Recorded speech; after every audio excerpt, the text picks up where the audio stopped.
जय श्री कृष्ण। पूर्णिमा के दिन भगवान श्री विष्णु की पूजा आराधना की जाती है। साथ ही भगवान श्री हरि विष्णु के सत्य स्वरूप यानी श्री सत्यनारायण व्रत कथा का पाठ किया जाता है। शास्त्रों में बताया गया है कि सत्यनारायण व्रत कथा का पाठ करने से व्यक्ति को 1000 यज्ञों के बराबर फल की प्राप्ति होती है। सत्यनारायण भगवान व्रत कथा में भगवान विष्णु के सत्य स्वरूप के बारे में बताया गया है। इस व्रत का पाठ करने से घर में सुख समृद्धि का वास होता है और भगवान विष्णु की कृपा हमेशा बनी रहती है।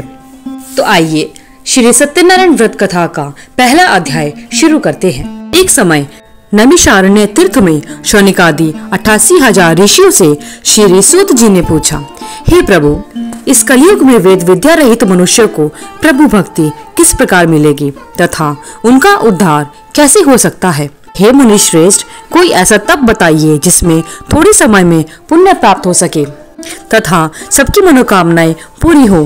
वह कथा सुनने की हम इच्छा रखते हैं।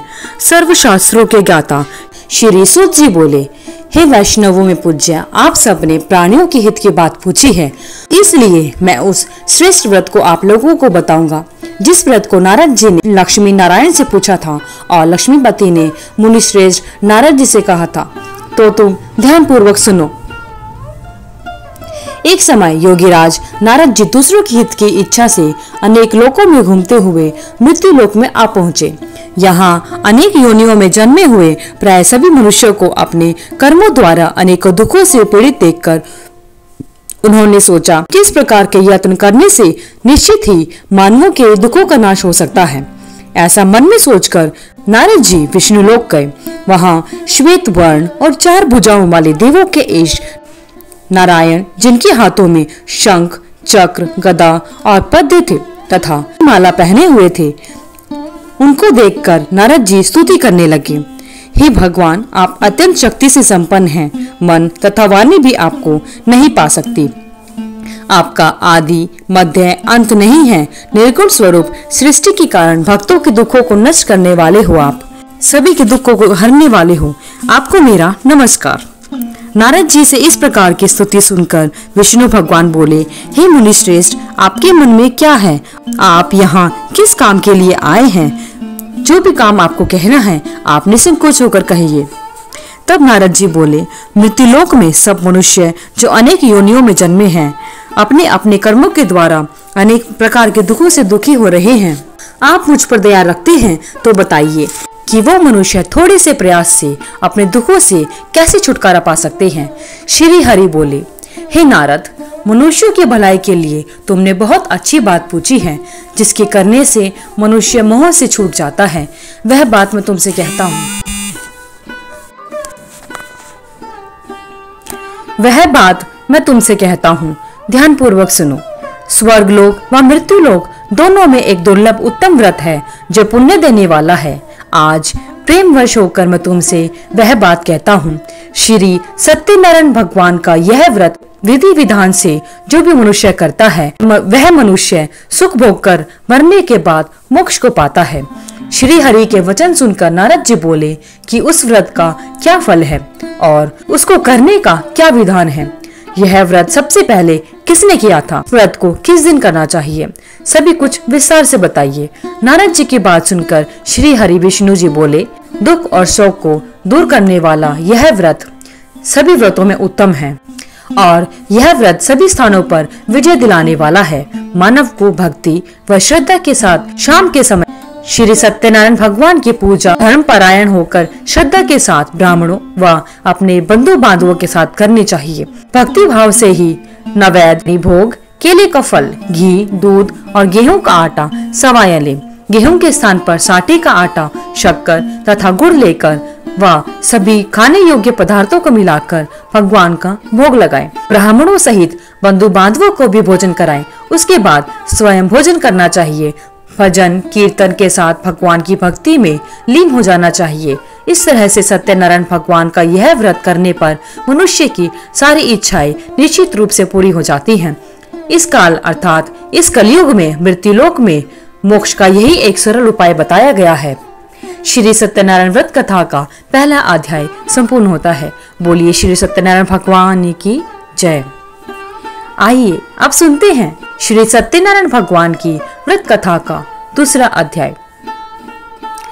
श्री सत्यनारायण भगवान की व्रत कथा के दूसरे अध्याय के अनुसार सूत जी बोले, हे ऋषियों, जिसने पहले समय में इस व्रत को किया था उसका इतिहास मैं तुमसे कहता हूँ, ध्यान पूर्वक सुनिए। सुंदर काशीपुरी नगरी में एक अत्यंत निर्धन ब्राह्मण रहा करता था। भूख प्यास से परेशान वह धरती पर यहाँ से वहाँ भटकता रहता था। ब्राह्मणों से प्रेम करने वाले भगवान ने एक दिन ब्राह्मण का वेश बनाया और उसके पास जाकर पूछा, हे ब्राह्मण, नित्य दुखी होकर तुम पृथ्वी पर यहाँ से वहाँ क्यों घूमते हो? गरीब ब्राह्मण बोला, मैं गरीब हूँ, भिक्षा के लिए धरती पर घूमता हूँ। हे भगवान, यदि आप इसका कोई उपाय जानते हैं तो बताइए। बूढ़ा ब्राह्मण कहता है कि श्री सत्यनारायण भगवान मनोवांछित फल देने वाले हैं, इसलिए तुम उनका पूजन करो। इसे करने से मनुष्य के दुख दूर हो जाते हैं। बूढ़ा ब्राह्मण बनकर आए भगवान सत्यनारायण उस निर्धन ब्राह्मण को व्रत का सारा विधान बताकर अंतर्ध्यान हो जाते हैं। ब्राह्मण मन ही मन सोचने लगा, जिस व्रत को बूढ़ा ब्राह्मण करने को कहकर गया है मैं उसे जरूर करूंगा। यह निश्चय करने के बाद उसे रात में नींद नहीं आई। वह सवेरे उठकर श्री सत्यनारायण भगवान के व्रत का निश्चय कर भिक्षा के लिए चला गया। उस दिन निर्धन ब्राह्मण को भिक्षा में बहुत सा धन मिला, जिससे उसने बंधु बांधवों के साथ मिलकर श्री सत्यनारायण भगवान का व्रत संपन्न किया। भगवान श्री सत्यनारायण का व्रत संपन्न करने के बाद वह ब्राह्मण सभी दुखों से छूट गया और अनेक प्रकार की संपत्तियों से युक्त हो गया। उसी समय से यह ब्राह्मण हर महीने इस व्रत को करने लगा। श्री सत्यनारायण व्रत को पूर्णिमा के दिन किया जाता है। इस तरह श्री सत्यनारायण भगवान के व्रत को जो मनुष्य करेगा वह सभी प्रकार के पापों से मुक्त होकर मोक्ष को प्राप्त हो जाएगा। जो मनुष्य इस व्रत को करेगा वह भी सभी दुखों से मुक्त हो जाएगा। श्री सूत जी बोले कि इस तरह से नारद जी से नारायण जी का कहा हुआ श्री सत्यनारायण व्रत को मैंने तुमसे कहा। हे ब्राह्मणों, मैं अब और क्या कहूँ? ऋषि बोले, हे मुनिवर, संसार में उस ब्राह्मण से सुनकर और किस किस ने इस व्रत को किया, हम सब इस बात को सुनना चाहते हैं। कृपया करके आप उन सब के बारे में बताइए।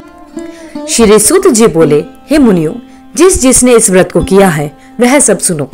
एक समय वही ब्राह्मण धन व ऐश्वर्य के अनुसार अपने बंधु बांधवों के साथ इस व्रत को करने के लिए तैयार हुआ। उसी समय एक लकड़ी बेचने वाला बूढ़ा आदमी आया और लकड़ियां बाहर रखकर अंदर ब्राह्मण के घर में चला गया।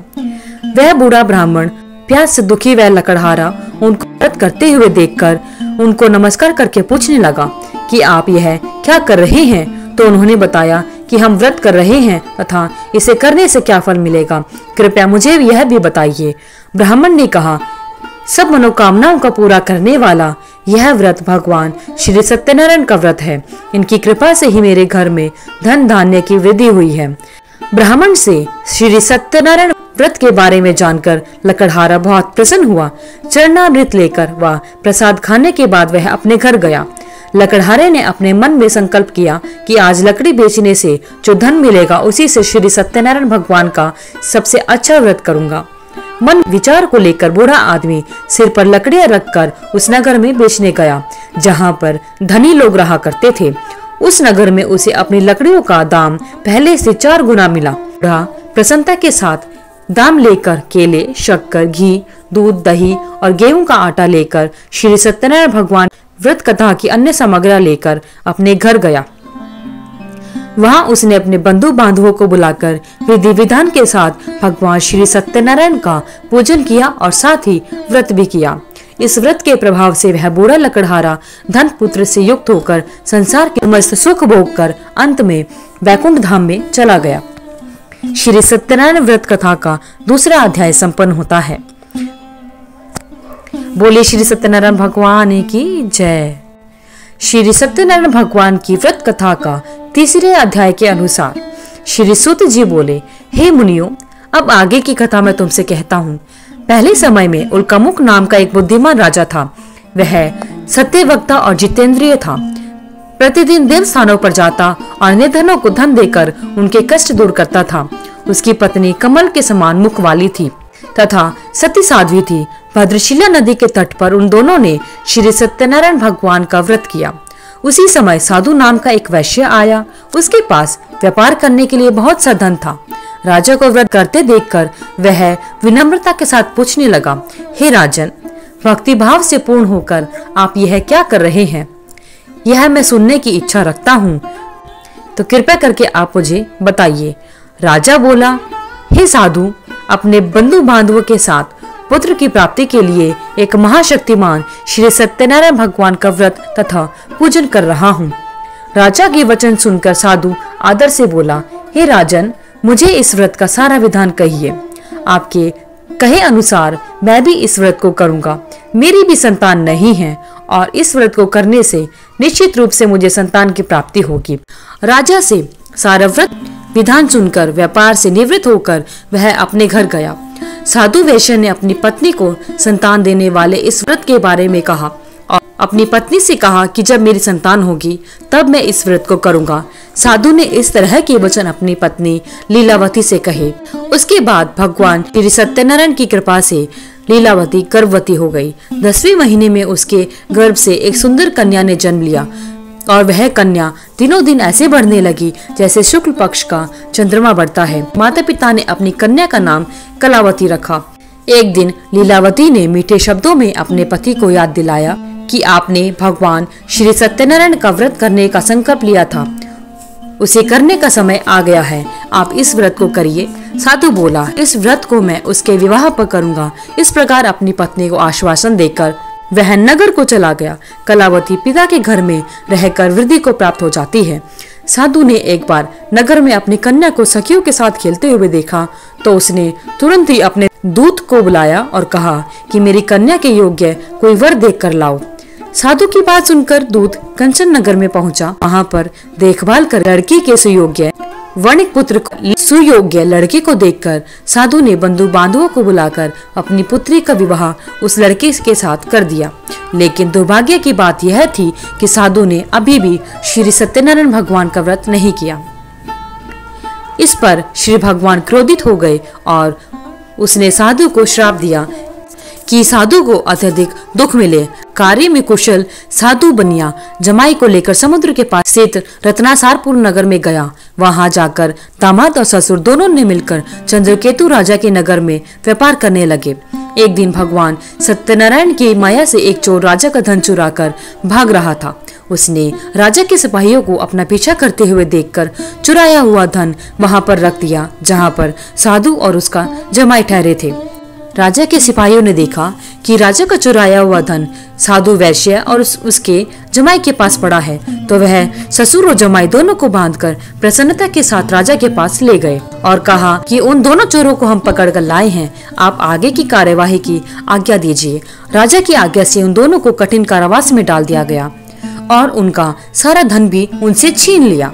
श्री सत्यनारायण भगवान के श्राप से साधु की पत्नी भी बहुत दुखी हुई। घर में जो धन रखा था उसे चोर चुरा कर ले गए। शारीरिक तथा मानसिक पीड़ा, भूख प्यास से अति दुखी होकर अन्न की चिंता में कलावती ब्राह्मण के घर गई। वहां उसने श्री सत्यनारायण भगवान का व्रत होते देखा। फिर उसके बाद उसने कथा भी सुनी। जब कलावती प्रसाद ग्रहण करके रात को अपने घर वापस आती है तो उसकी माता पूछती है कि कलावती, तुम कहाँ थी और तेरे मन में क्या है?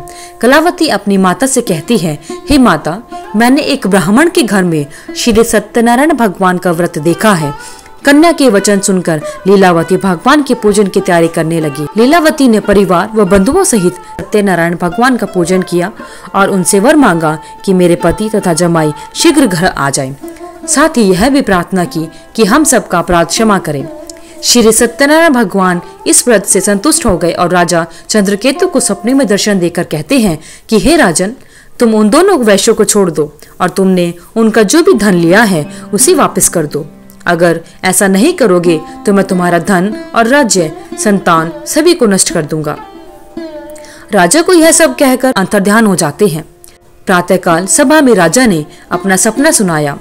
फिर राजा ने कहा कि वणिक पुत्रों को कैद से मुक्त कर सभा में लेकर आओ। दोनों ने आते ही राजा को प्रणाम किया। राजा मीठी वाणी में बोला, हे महानुभावो, भाग्य ऐसा कठिन दुख तुम्हें प्राप्त हुआ है, लेकिन अब तुम्हें कोई भय नहीं है। ऐसा कहकर राजा ने उन दोनों को नए वस्त्र और आभूषण पहनाए और जितना धन उनका लिया था उससे दुगना धन देकर उनको विदा किया। उसके बाद दोनों वैश्य अपने घर को चल दिए। श्री सत्यनारायण व्रत कथा का तीसरा अध्याय यहाँ पर संपूर्ण होता है। बोलिए श्री सत्यनारायण भगवान की जय। सत्यनारायण भगवान की व्रत कथा का चौथा अध्याय। चौथे अध्याय के अनुसार सूत जी बोले, वैश्यों ने मंगलाचार कर अपनी यात्रा आरंभ की और अपने नगर की तरफ चल दिए। उनके थोड़ी दूर जाने पर एक दंडी वेशधारी श्री सत्यनारायण ने उनसे पूछा, हे साधु, तेरी नाव में क्या है? अभिवाणी वणिक हंसता हुआ बोला, हे दंडी, आप क्यों पूछते हो? क्या धन लेने की इच्छा है? मेरी नाव में बेल व पत्ते भरे हुए हैं। वैश्य के कठोर वचन सुनकर भगवान बोले, तुम्हारा वचन सत्य हो। दंडी ऐसे वचन कहकर वहां से दूर चले जाते हैं। कुछ दूर जाकर समुद्र के किनारे बैठ जाते हैं। दंडी के जाने के बाद साधु वैश्य ने नित्य क्रिया के पश्चात नाव को ऊंची उठते देखकर अचंभा माना और नाव में बेल और पत्ते देखे। बेल और पत्तों को देखकर वह मूर्छित होकर जमीन पर गिर जाता है। जब साधु की मूर्छा खुलती है तो वह अत्यंत शोक में डूब जाता है। तब उसका दामाद बोला कि आप शोक न मनाएं, यह सब दंडी के शाप से हुआ है, इसलिए हमें उनकी शरण में जाना चाहिए, तभी हमारी सभी मनोकामनाएं पूरी होगी। दामाद की बात सुनकर वह दंडी के पास जाता है और अत्यंत भक्ति भाव से नमस्कार करके बोलता है, मैंने जो असत्य वचन कहे थे उनके लिए मुझे क्षमा कर दीजिए। ऐसा कहकर महान शोकातुर होकर रोने लगा। तब दंडी भगवान बोले, हे वणिक पुत्र, मेरी आज्ञा से बार बार तुम्हें दुख प्राप्त हुआ है, तू मेरी पूजा से विमुख हुआ। साधु बोला, हे भगवान, आपकी माया से ब्रह्मा देवता भी आपको नहीं पहचान पाते, तब मैं अज्ञानी कैसे जान सकता हूँ? आप प्रसन्न होइए, अब मैं सामर्थ्य के अनुसार आपकी पूजा करूंगा। मेरी रक्षा करो और पहले के समान नाव में धन भर दो। साधु वैश्य के भक्ति पूर्वक वचन सुनकर भगवान श्री सत्यनारायण प्रसन्न हो जाते हैं और उसकी इच्छा के अनुसार वरदान देकर अंतर्ध्यान हो जाते हैं। ससुर जमाई जब नाव पर आए तो नाव धन से भरी हुई थी। फिर वहीं अपने अन्य साथियों के साथ सत्यनारायण भगवान का पूजन करके अपने नगर को चल दिया। जब वह नगर के नजदीक पहुँचे तो दूत को घर भेजकर खबर करने के लिए भेजा कि हम सब आ रहे हैं। दूत साधु की पत्नी को प्रणाम कर कहता है कि मालिक अपने दामाद के सहित नगर के निकट आ गए हैं। दूत की बात सुनकर साधु की पत्नी लीलावती बड़े हर्ष के साथ सत्यनारायण भगवान का पूजन कर अपनी पुत्री कलावती से कहती है, मैं अपने पति के दर्शन को जाती हूँ, तो कार्य पूरा कर शीघ्र आ जा। माता के ऐसे वचन सुनकर कलावती जल्दी में प्रसाद छोड़कर अपने पति के पास चली जाती है। प्रसाद की अवज्ञा के कारण श्री सत्यनारायण भगवान रुष्ट हो जाते हैं और नाव सहित उसके पति को पानी में डुबो देते हैं। कलावती अपने पति को वहां ना पाकर रोती हुई जमीन पर गिर जाती है। नौका को डूबा हुआ देख व कन्या को रोता हुआ देखकर साधु दुखी होकर बोला कि हे प्रभु, मुझसे तथा मेरे परिवार से जो भूल हुई है उसे क्षमा करो। साधु के वचन सुनकर श्री सत्यनारायण भगवान प्रसन्न हो जाते हैं और आकाशवाणी होती है, हे साधु, तेरी कन्या मेरे प्रसाद को छोड़कर आई है, इसलिए उसका पति अदृश्य हो गया है। यदि वह घर जाकर प्रसाद खाकर वापस आती है तो इसे इसका पति अवश्य मिलेगा। ऐसी आकाशवाणी सुनकर कलावती घर पहुंचकर प्रसाद खाती है और फिर आकर अपने पति के दर्शन करती है। उसके बाद साधु अपने बंधु बांधवों के साथ श्री सत्यनारायण भगवान का विधि विधान से पूजन करता है और साथ ही व्रत करता है। उसके बाद इस लोक का सुख भोग कर वह अंत में स्वर्ग को चला जाता है। श्री सत्यनारायण व्रत कथा का चौथा अध्याय संपूर्ण होता है। बोलिए श्री सत्यनारायण भगवान की जय। सत्यनारायण भगवान की व्रत कथा का पांचवा अध्याय। श्री सत्यनारायण भगवान की व्रत कथा के पांचवें अध्याय के अनुसार सूत जी बोले, हे ऋषियों, मैं और भी एक कथा सुनाता हूँ, उसे भी ध्यान पूर्वक सुनो। प्रजा पालन में लीन तुंगध्वज नाम का एक राजा था। उसने भी भगवान का प्रसाद त्याग कर बहुत ही दुख सहन किया। एक बार वन में जाकर वन्य पशुओं को मारकर वह बड़ के पेड़ के नीचे आया। वहां उसने ग्वालों को भक्तिभाव से अपने बंधुओं सहित सत्यनारायण भगवान का पूजन करते देखा। अभिमानवश राजा ने उन्हें देखकर भी पूजे के स्थान पर नहीं गया और न ही उसने भगवान को नमस्कार किया। ग्वालों ने राजा को प्रसाद दिया, लेकिन उसने वह प्रसाद नहीं खाया। प्रसाद को वहीं छोड़कर अपने नगर चला गया। जब वह नगर में पहुंचा तो उसने देखा कि सब कुछ तहस नहस हो गया है। वह शीघ्र ही समझ गया कि यह सब भगवान ने ही किया है। वह दोबारा ग्वालों के पास जाता है और विधि पूर्वक पूजा करके प्रसाद को खाता है। सत्यनारायण भगवान की कृपा से सब कुछ पहले जैसा हो गया। दीर्घकाल तक सुख भोगने के बाद वह मरणोपरांत उसे स्वर्ग की प्राप्ति होती है। जो मनुष्य परम दुर्लभ इस व्रत को करेगा तो भगवान श्री सत्यनारायण की अनुकंपा से उसे धन धान्य की प्राप्ति होगी। निर्धन धनी हो जाता है और भय मुक्त होकर जीवन जीता है। संतान की प्राप्ति होती है और सारे मनोरथ पूर्ण हो जाते हैं और मानव अंतकाल में वैकुंठ धाम को जाता है। सूत जी बोले, जिन्होंने इस व्रत को किया अब उनके दूसरे जन्म की कथा तुमसे कहता हूँ। वृद्ध शतानंद ब्राह्मण ने सुदामा का जन्म लेकर मोक्ष की प्राप्ति की। लकड़हारे ने अगले जन्म में निषाद बनकर मोक्ष प्राप्त किया। उल्कामुख नाम का राजा दशरथ होकर बैकुंठ को गए। साधु नाम के वैश्य ने मोरध्वज बनकर अपने पुत्र को आरे से चीरकर मोक्ष पाया। महाराज तुंगध्वज ने स्वयंभू होकर भगवान में भक्ति युक्त होकर कर्म किया और मोक्ष को प्राप्त किया। श्री सत्यनारायण व्रत कथा का 5वां अध्याय संपूर्ण होता है। बोलिए श्री सत्यनारायण भगवान की जय। भगवान श्री सत्यनारायण की आप सभी पर कृपा बनी रहे। हे भगवान श्री सत्यनारायण, जिस प्रकार आपने अपने भक्तों पर कृपा बनाई उसी प्रकार आपके इस व्रत को करने वाले और व्रत कथा को सुनने वाले सभी पर अपनी कृपा बनाए रखना। धन्यवाद। अगर आपको वीडियो अच्छी लगी तो वीडियो को लाइक करें, शेयर करें, चैनल को सब्सक्राइब करके बेल आइकन को जरूर प्रेस करें।